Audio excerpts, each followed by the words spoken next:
Hello. If you missed the lesson from last week that talks about creating a nameplate, this video is going to go through the steps to create that nameplate and how to share it so that I can print it for you. The first thing you're going to do is log into Tinkercad. If you don't know how to do that, there is a video posted in Classroom on how to log in. You can go ahead and watch that now and then come back to this video afterwards.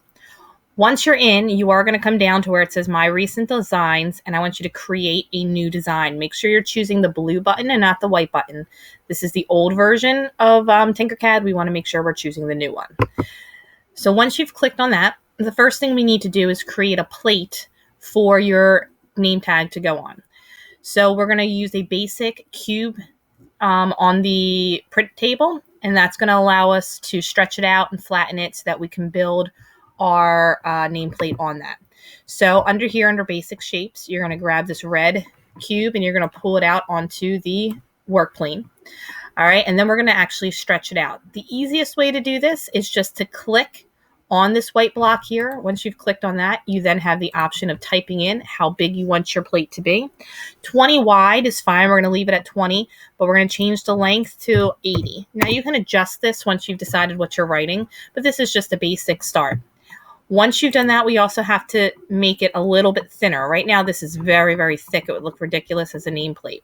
So we're going to change the height to 3 millimeters. And we do that by clicking on the white block here and then changing 20 to 3 and hitting enter. And that's going to go ahead and flatten this plate down for you. So now you have something to build your nameplate on. So after that, now if you notice, you can see that there is some thickness from the nameplate. What we want to do is be able to pull letters out. But right now, if I come over to basic shapes and I choose text instead, if I pulled out the letter C and put it on the plate, it almost looks okay. If I zoom in a little bit so you can see it better. But once I look at the side, you see there's not very much thickness. And if I look at the bottom, you can see how it's cutting through the bottom of the plate. That's not what we want. And if I pull it out, look how thick the letter actually is. So what's happening is the C is coming out on the work plane, and it's actually kind of being cut in half, or actually 3/4, by the plate itself. So to fix that, what we want to do is grab what's called the work plane. This is the work plane here. When I click on that, it gives me this little block, and I can move where my objects come out. So right now, I want it to be on top of this plate. So if I click here, I now have this orange work plane, and you can see the difference where the print plane is. If I get there just the right angle, you can see that the print plane is here. This is the blue print plane, and then this is the new work plane that's on top of our plate. So what we're going to do now, if I pulled out the C, rather than sitting below the surface, now it's sitting right on top, which is what we want. So what you're going to do is grab this text feature, drag it out onto your plate, and then you can go ahead and resize it by grabbing the corner so that it fits on the plate. Right here in this box, this is like a formatting box. You can type whatever you want. It could be your name, your sister's name, your dog's name, a sports team, whatever you want. I'm going to say Hawks. That's what we are here. And then you can click off of it. And right now, this looks pretty good. But what I want you to do is check from the top view. So if you come over here, you can actually rotate it to the top. And notice now, when I'm looking at it from here, I can see it's pushed all the way down to the bottom. So if I click on the words again, I can use my arrow keys and walk it up so it's centered on the plate. Once I'm done that, take my work plane, click over here off of the plate, and now I'm back to that blue work plane. You can see it's good. So this is option 1 for your nameplate. You can go ahead and just put your letters like that. Option 2 would be to change these to a whole. So if you click on them and choose this button here, which is whole, I can now grab it and drop it through.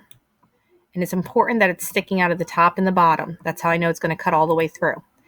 Now it's not a whole until I actually group them together as one thing. So I'm going to click, drag a box around it, and then this is our group button right here where it says group. Once I do that, it's going to make it one thing and it'll cut the whole out. So that's option 2. So you have the 3D letters, you have the whole cuts. The last option is to change this to standing up. So if I change this back to a solid, and you notice there's these little arrow keys that rotate. So this one rotates it this way. That's not what I want. This one spins it around. Again, not what I want. So I got to find that third rotation. There's always 3. So the third one, you may have to change the angle you're looking at. So this one is right here. And now I'm going to rotate it 90 degrees. Now, once again, I'm kind of sunken a little bit into my plate. So I'm going to drag this up a little bit so it's sitting. And you want to make sure that you're not floating, because if you're floating, it won't connect. And you can check that by putting your work plane back and making sure this is at 0. This number stays at 0 right there. That way you know that you're on the plate. All right, that's basically it. You can then decorate it however you want. There's some shapes that have hearts and stars and things like that in the shape section. You can try to build your own shapes by putting different shapes together.